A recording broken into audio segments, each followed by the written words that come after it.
오늘 우리에게 주시는 하나님 말씀은 요한복음 11장에서 17절에서부터 27절 말씀입니다.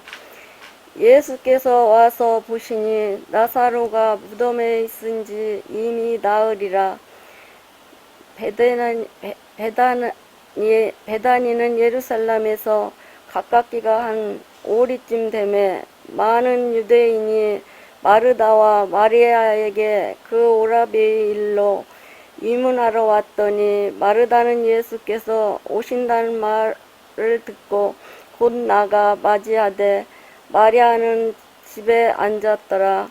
마르다가 예수께 여짜오되 주께서 여기 계셨더라면 내 오라버니가 죽지 아니하겠나이다.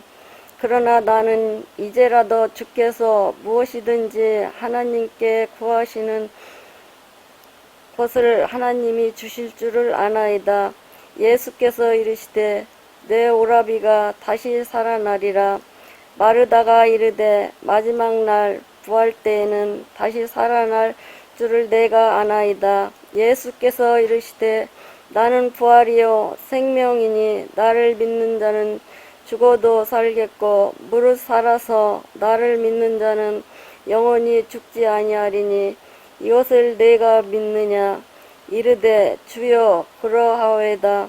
주는 그리스도시요 세상에 오시는 하나님의 아들이신 줄 내가 믿나이다. 초월적인 절대자를 신뢰하고 따르는 것을 신앙이라고 합니다. 그렇기 때문에 세상에서 종교를 가지고 있다고 말하는 모든 사람은 신앙인이라고 말할 수 있습니다.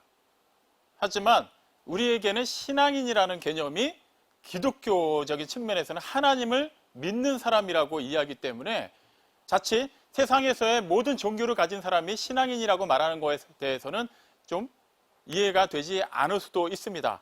하지만 그 신앙인에도 분명한 기준은 있습니다. 분명한 구별이 있다라는 얘기죠.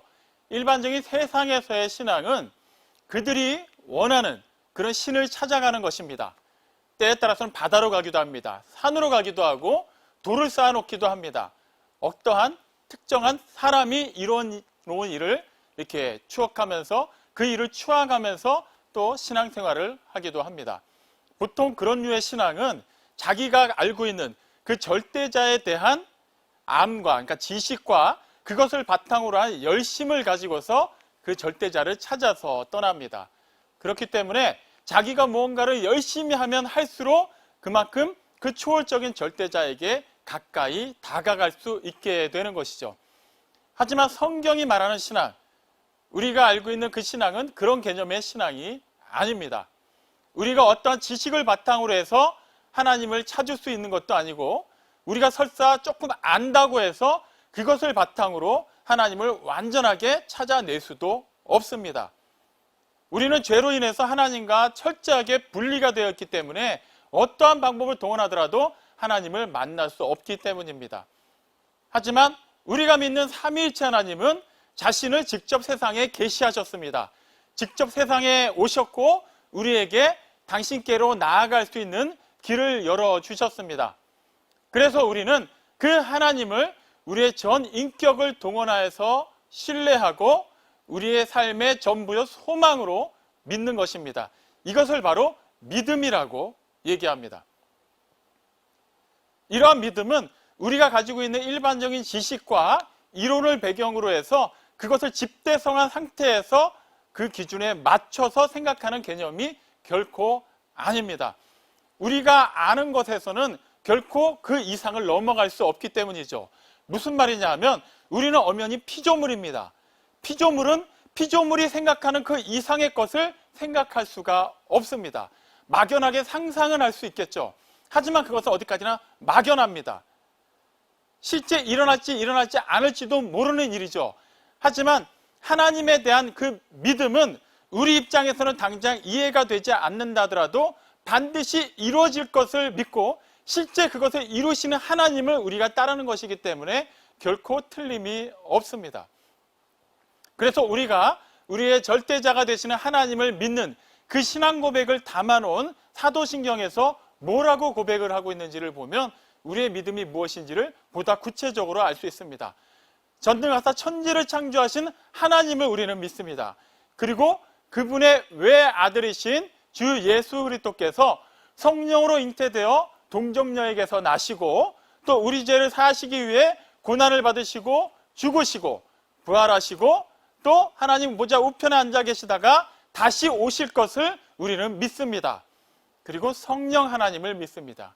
그 믿음으로 말미암아 우리 몸이 다시 사는 것과 우리가 영원히 사는 것을 우리는 믿습니다. 이러한 우리의 믿음의 고백 안에는 어떠한 것도 우리가 지식적으로 알고 있는 것을 바탕으로 해서 믿을 만하다고 여겨지기 때문에 믿는 것은 결코 없습니다. 세상은 이 영역에서 믿음의 영역으로 넘어오지를 못하기 때문에 그 알고 있는 지식의 영역에 의하면은 도저히 전능하사 천지를 만드신 하나님을 믿을 수가 없습니다. 어떻게 하나님의 아들이 처녀의 몸을 통해서 나올 수 있느냐고 묻습니다. 어떻게 그 신적인 존재를 믿는다는 이유만으로 부활하고 영원히 산다는 것이 가능해지는 것을 도저히 이해하지 못합니다. 하지만 우리는 믿습니다. 우리가 믿는다는 것은 바로 이러한 믿음을 기본으로 한 상태에서 우리의 모든 것의 주인이 되시고 전부가 되시는 하나님을 믿는 것, 그 하나님을 따르는 것, 그 하나님께 우리의 모든 삶을 위탁하는 것을 가장 기본으로 하고 있습니다. 이러한 것이 없이 우리가 아는 영역에서만 하나님을 믿으려 하고 우리가 행한 인간적인 열심만을 바탕으로 해서 하나님을 믿는다고 고백한다면 우리는 여타의 종교인들과 전혀 다를 바가 없는 그러한 종교인에 불과할 수 있다는 것을 잊어서는 안 될 것입니다. 하나님의 말씀을 누구보다도 잘 알고 있었던 바리새인들, 그들을 향해서 주님은 오히려 너희는 천국문을 막고 서 있다고 말씀하신 것을 우리는 잘 알고 있습니다. 하나님의 말씀을 잘 알고는 있지만 그 말씀을 믿지 않았기 때문에 그들의 그러한 어떠한 열심이 아무리 바쳐진다 할지라도 그들의 종교적인 열심으로는 결코 구원에 이룰 수 없다는 것을 주님이 말씀하신 것입니다. 그래서 에베소서 2장 8절에서는 분명히 말씀하기를 우리는 그 은혜로 인하여 믿음으로 말미암아 구원을 받았기 때문에 이 모든 것은 우리로 말미암은 것이 아니라 하나님의 선물이라고 얘기하고 있어요. 우리가 하나님의 은혜를 받은 것, 하나님을 믿을 수 있는 것, 하나님으로 말미암아 구원을 받은 것은 그 어떠한 것도 우리가 이루는 것이 아니라는 거예요. 다 하나님께서 선물로 주신 것입니다. 우리는 단지 그것을 믿음으로 그 은혜 안에 참여하게 되고 구원을 받아서 영원한 생명 안에 거할 수 있게 되는 것이죠. 우리는 이 시점에서 정말 우리의 믿음의 대상이 누구인지, 그 믿음의 대상을 우리가 신실하게 믿고 있는지를 다시 한번 확인해 볼 필요가 있습니다. 하나님께 나아가는 자는 반드시 그가 계신 것과 또한 그가 자기를 찾는 자에게 상 주시는 이심을 믿어야만 하기 때문입니다. 히브리서 11장 6절의 이 말씀은 분명히 그 앞에 다음과 같이 얘기합니다. 믿음이 없이는 하나님을 기쁘시게 할 수 없다고 말이죠. 하나님을 기쁘시게 하지 못하더라도 우리는 어쨌거나 구원받을 수 있지 않습니까? 아닙니다. 우리는 우리의 죄된 모습 그대로 남아있을 때 우리의 원래 자연인 상태 그대로의 모습으로는 결코 하나님을 기쁘시게 할 수 없습니다. 하나님은 완전하신 분, 의로우신 분, 거룩하신 분이시기 때문에 그분 앞에 우리가 그분의 속성에 맞지 않은 어떤 더럽고 추한 것도 가지고 나가는 순간 하나님의 진노로 말미암아 우리는 하나님의 기쁨이 되는 것이 아니라 그 소멸하는 불 아래서 다 죽고 없어질 것이기 때문입니다. 차라리 없어지는 것으로 끝나면 다행이라고 할 수 있습니다.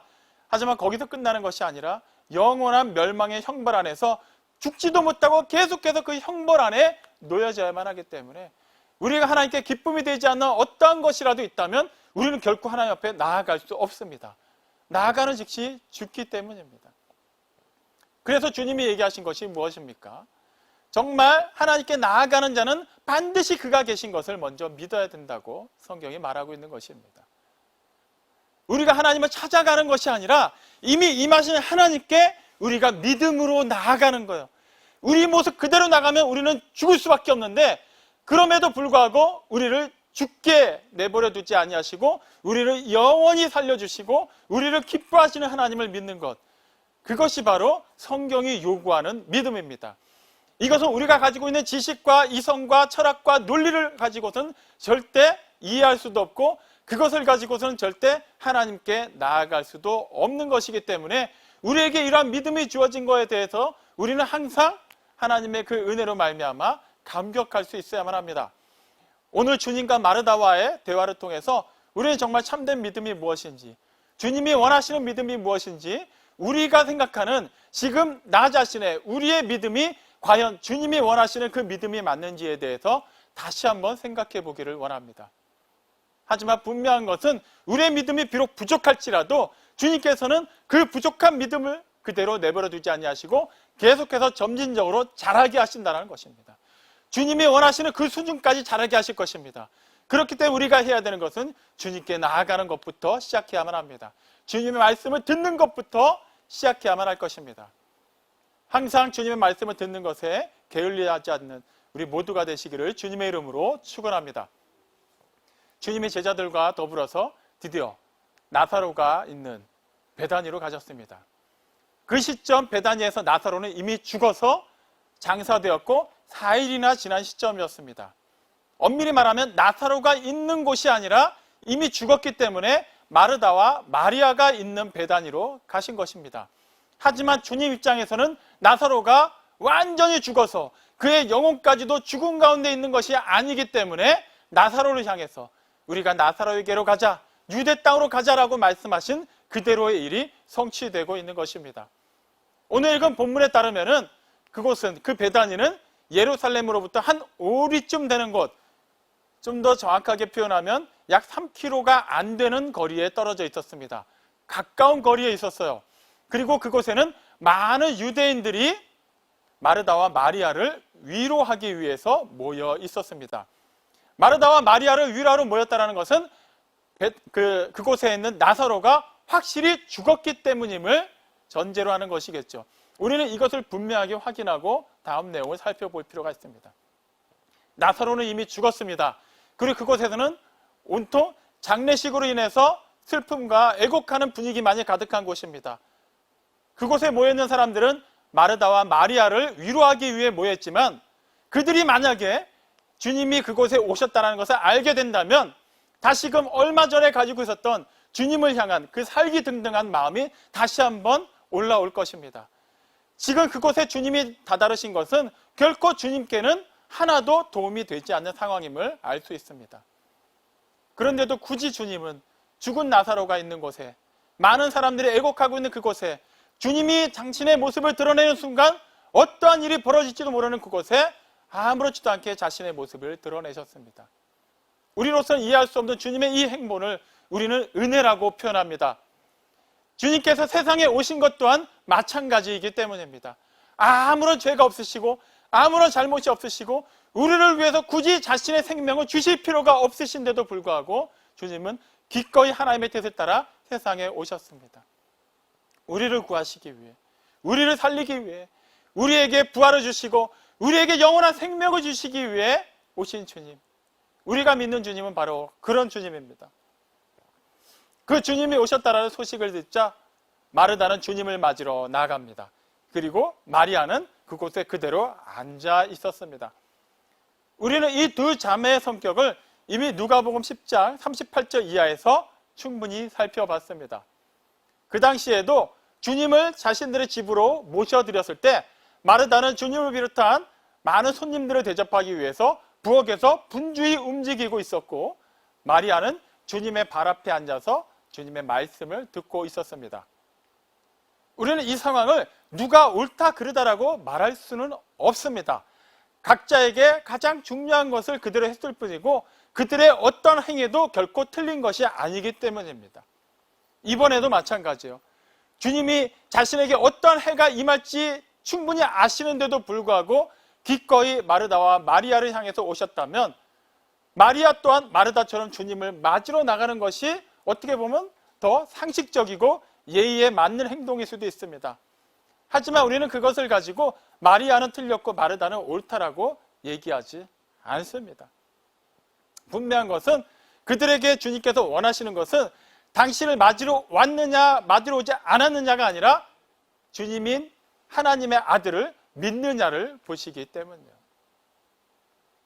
이렇게 대면 예배가 쉽지 않은 이 시대를 살아가면서 이 두 자매의 이렇게 확연하게 드러나는 모습은 우리에게도 여러 가지 시사하는 바가 있습니다. 이런 상황임에도 불구하고 우리는 대면 예배를 고집해야만 하겠습니까? 아니면 사회적 거리두기의 일환으로 우리는 철저하게 온라인 예배를 지향해야만 하겠습니까? 무엇이 옳으냐는 사실 핵심이 아닙니다. 어떠한 예배 처소에서 예배를 드리든지 진실로 우리가 예배자로 우리의 예배를 받으시는 하나님을 경외함으로 예배를 드리고 있다면 그것을 하나님은 인정하실 겁니다. 다른 사람을 판단하기 위해 단지 자신의 만족을 위해서 현장 예배를 고집한다면, 다른 일상생활은 똑같이 하면서 유독 예배 드리는 것만큼은 철저하게 거리두기를 하고 있다면 무엇이 되었든 그것은 하나님께서 기쁘게 보시는 것이 아님을 우리는 잘 알고 있습니다. 우리 이 시점에서 우리가 진실로 하나님을 믿고 있는지, 하나님을 믿고 있다면 그 믿음을 기반으로 해서 예배하고 있는지, 우리의 삶의 지경을 넓혀가고 있는지를 다시 한번 살펴볼 필요가 있습니다. 자, 마르다가 주님을 맞이했습니다. 그리고 그가 처음으로 한 말을 21절로 다음과 같이 얘기합니다. 주께서 여기 계셨더라면 내 오라버니가 죽지 아니하였겠나이다. 충분히 그렇게 얘기할 수 있는 상황입니다. 사람은 어떠한 사람이든지 평상시의 모습이 그 사람의 전체 모습이라고 말할 수 없습니다. 대개는 극한 상황에 처하게 되면 그때 본래 모습이 드러납니다. 아무리 겉으로 멀쩡해 보이는 사람도 세력적으로 굉장히 힘든 상황에 놓이게 되면 그 사람이 어느 부위가 연약하고 그 사람의 체력의 정도가 어느 정도인지를 알 수 있는 것처럼, 우리가 평상시에는 다 믿음이 좋은 것처럼 그렇게 판단할 수 있어도 실제 심적으로 어려운 상황에 계속해서 노출되게 되다 보면 우리의 믿음이, 우리의 영성이 어떠한지를 다 드러내 보이게 돼 있습니다. 마르다도 마찬가지입니다. 마르다가 아직까지 그들의 오라비인 나사로가 살아있을 때만 해도 그들에게는 그 나름의 또 본받을 만한 믿음이 있었습니다. 주님께 그 소식을 전할 때 그들은 분명히 알기는 주님께서는 우리 오빠를 고쳐주실 것을 믿었습니다. 주님이 이 자리에 계시기만 하다면, 지금 이 자리에 안 계시기 때문에 이 자리에 오셔서 우리 오빠에게 손을 얹든지 말씀을 하시든지 어떠한 방법이든지 동원하신다면 우리 오빠는 나을 것이다 라는 믿음이 있었습니다. 하지만 다른 한편으로는 얼마 전까지만 해도 유대인들에 의해서 주님이 큰 해를 입을 뻔한 것을 누구보다 잘 알고 있기 때문에 주님을 사랑하고 주님을 아끼는 그들로서는 감히 주님 당장 이곳에 와주십시오라는 말을 할 수 없었습니다. 그래서 그들은 다만 사랑하시는 자가 병들었나이다 라는 소식만을 전했죠.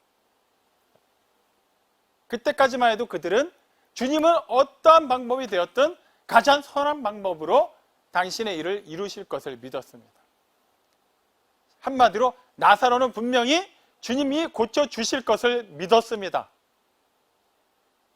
그런데 기다리던 주님은 오시지 않았습니다.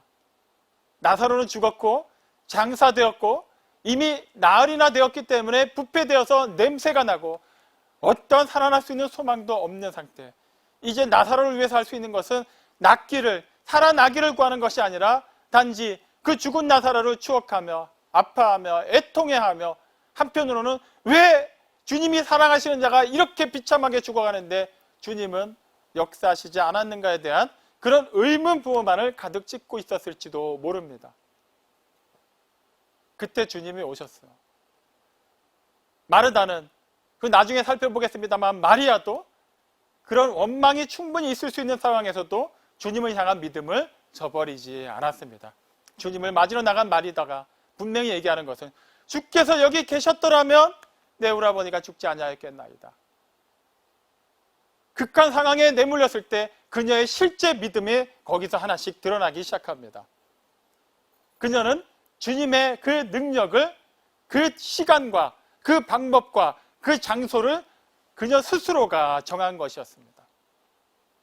그때 이 장소에 주님이 계셨더라면 나사로는 분명히 죽지 않았을 것입니다. 나았을 것입니다. 하지만 그때 주님이 오시지 않았습니다. 그때 주님이 이 자리에 계시지 않았습니다.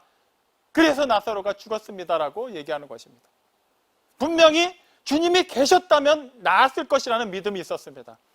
하지만 주님에 대한 그 믿음은 어디까지나 그 시간과 공간의 제약을 받는 분에 불과했어요.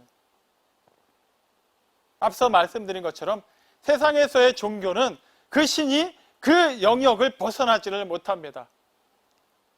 그렇기 때문에 용왕을 만나기 위해서는 바다로 가야 하고 산신령을 만나기 위해서는 산으로 가야만 합니다.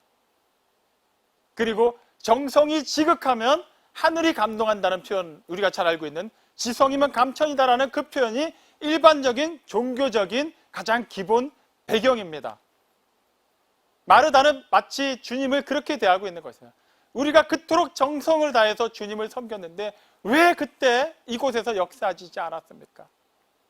분명히 우리는 주님을 향한 믿음이 있었습니다. 그런데 주님은 우리의 믿음에 대해서 응답하지 않으셨습니다. 우리는 이러한 마르다의 고백을 보면서 함부로 마르다를 정죄할 수 없습니다. 이것을 엄밀히 말하면 우리의 평소 믿음의 고백이기도 하기 때문이에요. 우리도 지나간 날을 되돌아보면서 아니면 지금 당하고 있는 여러 가지 어려움 속에서 얼마나 많은 영역에서 하나님께 그 때를, 그 방법을 우리가 요구하고 있는지 모릅니다. 하나님 지금은 이렇게 하실 때가 아닙니다. 지금은 이렇게 해주셔야만 할 때입니다. 하나님 그때 내가 그렇게 절규하며 부르짖을 때 왜 나에게 응답하지 않으셨습니까? 우리 가정에 이러한 아픔이 있을 것이며 애초에 왜 내가 이 사람을 만나서 결혼할 때 가만히 내버려 두셨고 왜 이런 자식이 태어나게 하셨고 왜 이런 부모 밑에서 태어나게 하셨고 하나님 왜 그러셨습니까? 나는 분명히 하나님을 믿는데 하나님이 이 사람만 안 만나게 하셨다면 이 상황에만 내가 들어가지 않게 하셨더라면 지금 이 상황에서 하나님이 나를 옮겨 주신다면 분명히 나는 이 믿음을 변함없이 하나님께 드릴 수 있을 것 같은데 왜 지금 그렇게 역사하지 않으시고 왜 그때는 그렇게 하지 않으셨습니까? 라고 원망하는 모습이 우리에게 참으로 많이 일어나고 있습니다. 우리가 분명히 알아야 되는 것은 하나님은 분명히 살아서 역사하신다는 것입니다. 어제나 오늘이나 영원토록 동일하신 하나님, 그리고 하나님이 그 말씀하신 바는 풀처럼 꽃처럼 사그라들고 없어지고 떨어지는 것이 아니라 영원히 살아서 우리에게 동일하게 역사하신다는 것을 우리가 믿습니다.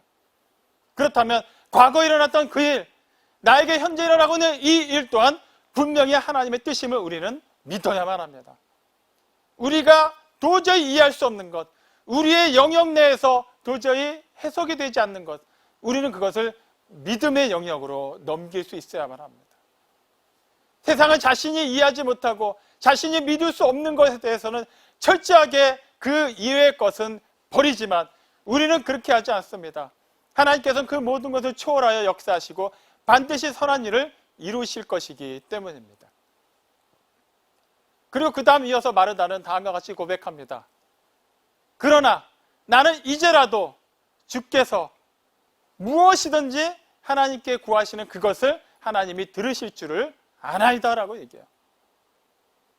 여기서도 우리는 마르다의 믿음에 또 다른 제한적이고 부족한 부분을 보게 됩니다. 그는 주님이 지금이라도 하나님께 무언가를 구한다면 그 일을 분명히 하나님이 이루실 거라고, 그것을 자기는 분명히 안다고 고백을 합니다. 주님이 기도하시는 것은 이루어질 것입니다. 하나님께서 반드시 주님의 그 기도에 응답하실 것입니다. 이것도 분명한 믿음입니다.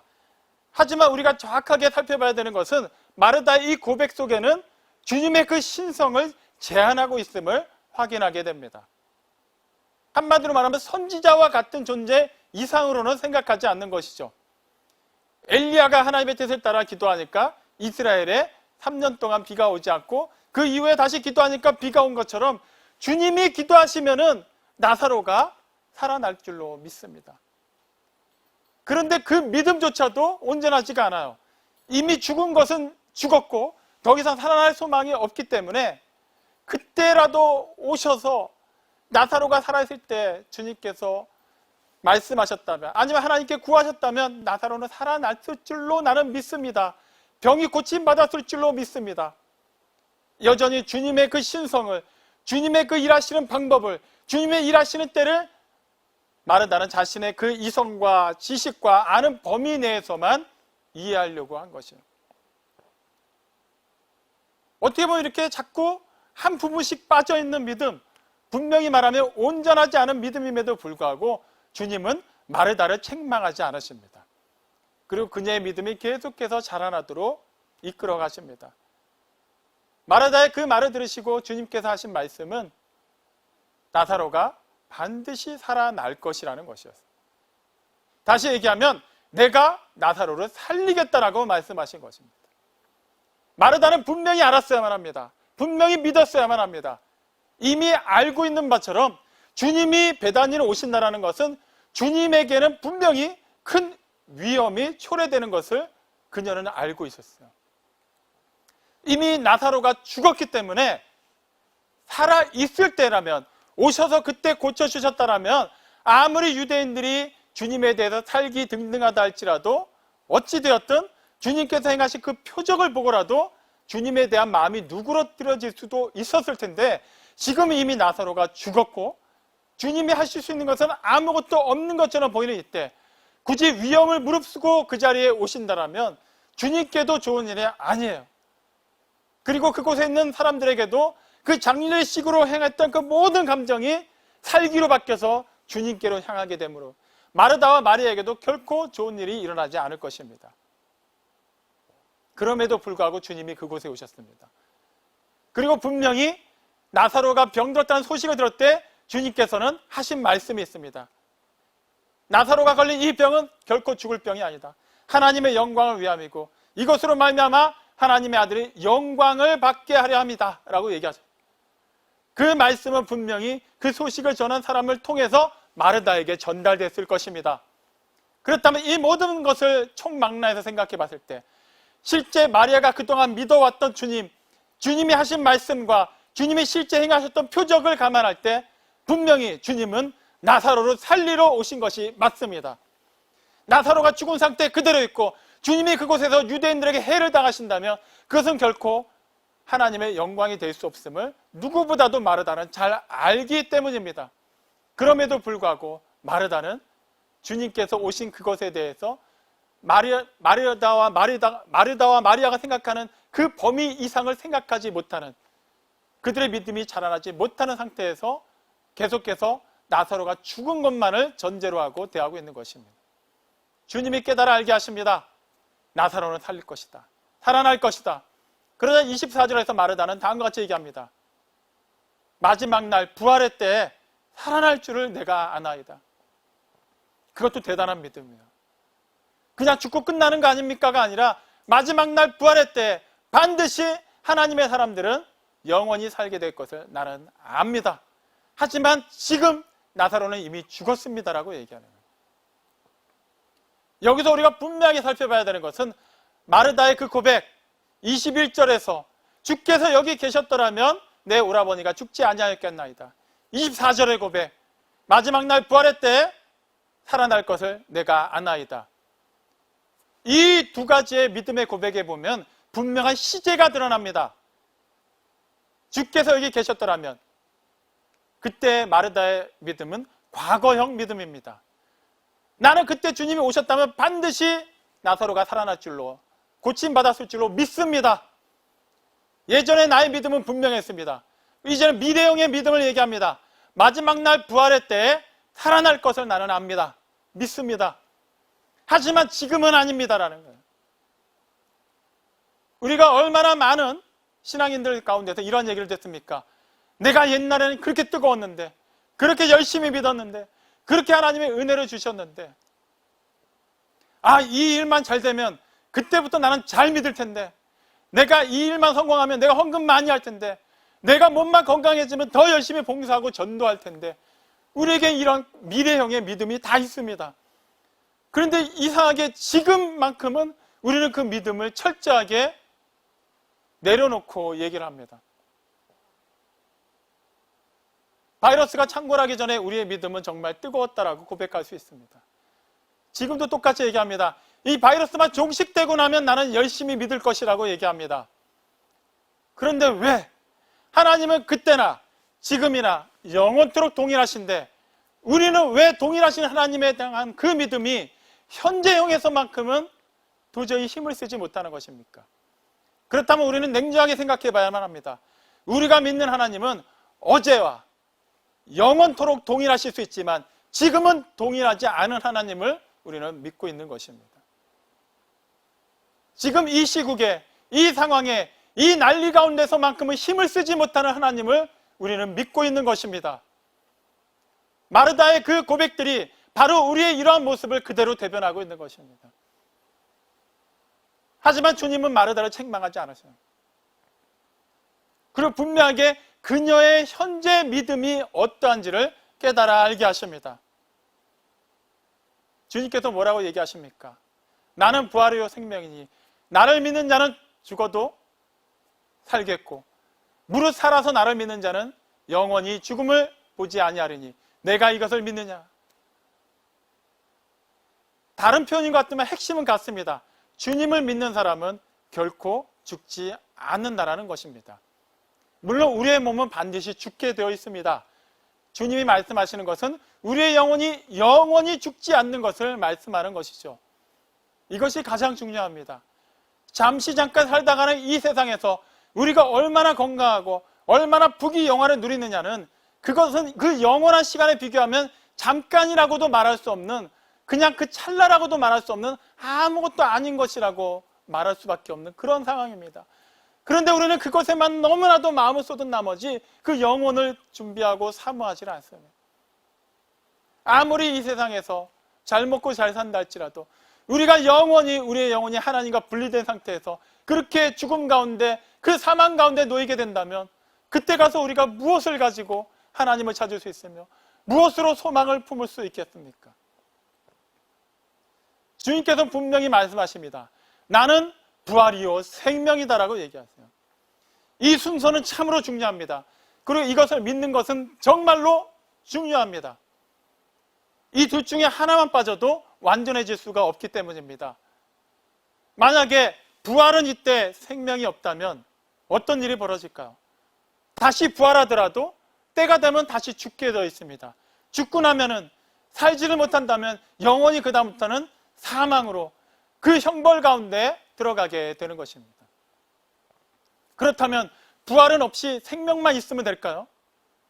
이 영원한 생명은 우리의 죄된 상태에서 갖고 있는 이 목숨으로는 연결되지 않는 전혀 다른 차원의 것이기 때문에 우리는 반드시 죽고 새로 태어나서 부활해서 거듭난 뒤에 그 영원한 생명으로 들어갈 수 있기 때문에 우리는 반드시 부활해야만 합니다.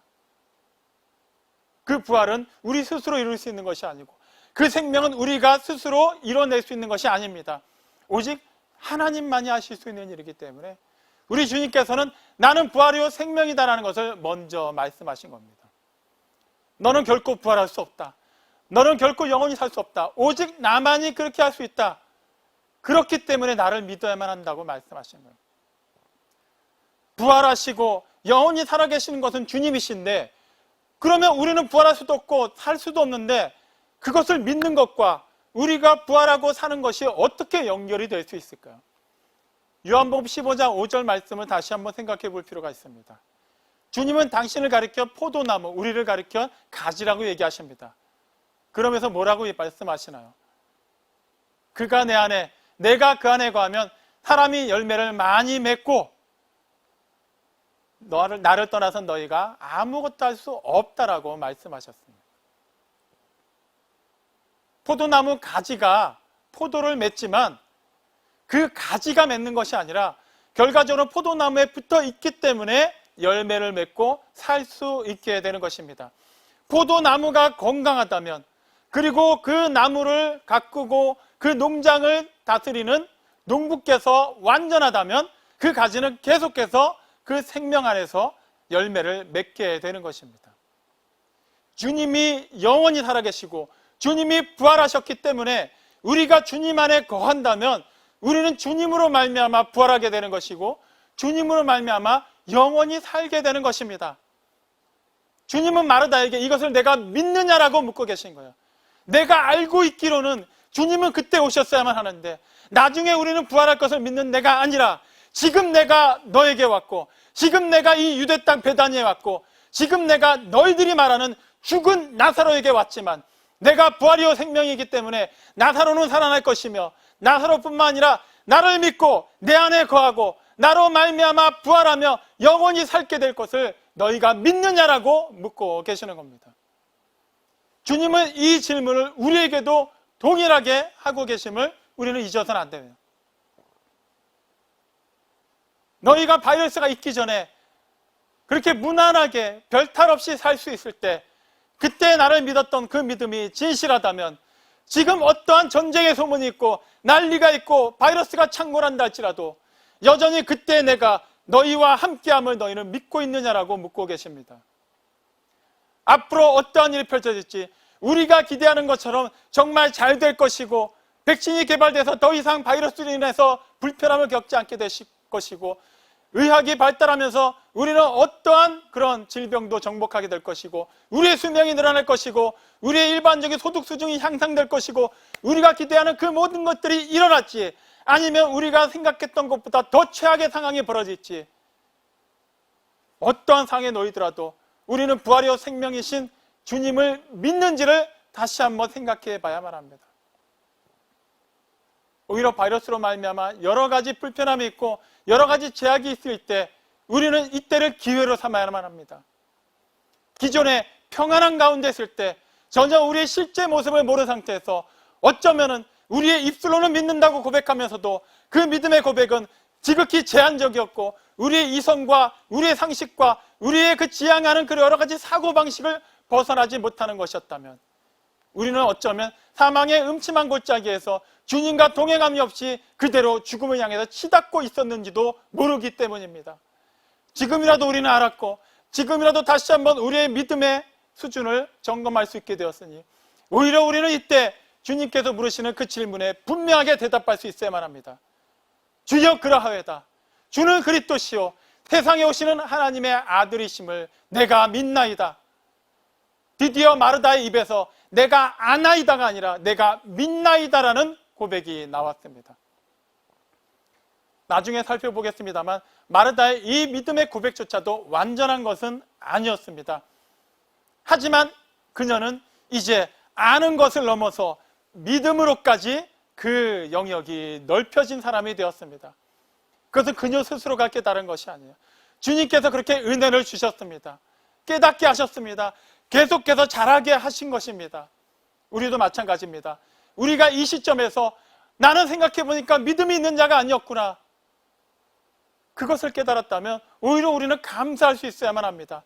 자신을 자책하기보다 그렇다면 왜 내 믿음이 이 모양 이 꼴인데 내버려 두셨는가 하고 하나님을 원망하기보다 이제라도 깨닫게 하셨고, 이제라도 그 수준이 아니라 그것을 벗어나 믿음의 수준으로 하나님이 원하시는 그 경지에까지 이르도록 계속해서 자라가게 하시는 그 초석을 마련해 주신 것에 우리는 감사할 수 있어야만 합니다.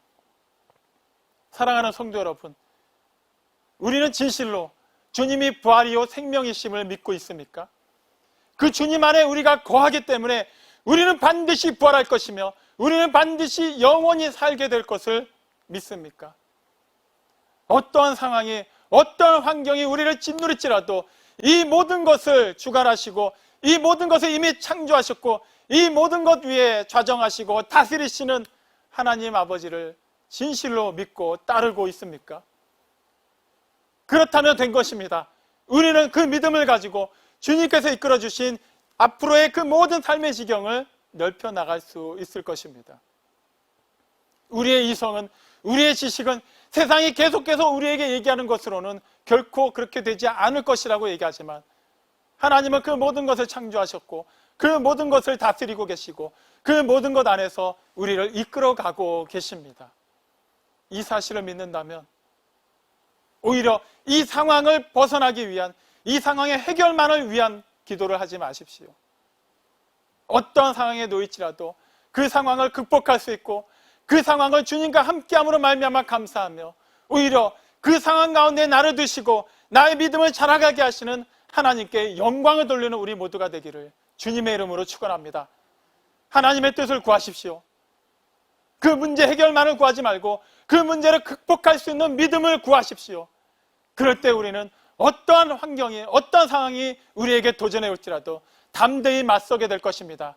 그리고 주님과 함께 그 길을 오히려 우리는 기쁨으로, 감사함으로 살아내게 될 것입니다. 이 믿음으로 이번 한 주간에도 주님께서 주시는 그 말씀 안에서 더욱더 능력 있게, 더욱더 감사하며 더욱더 충만한 믿음으로 살아내는 우리 모두가 되시기를 주님의 이름으로 축원합니다. 아멘.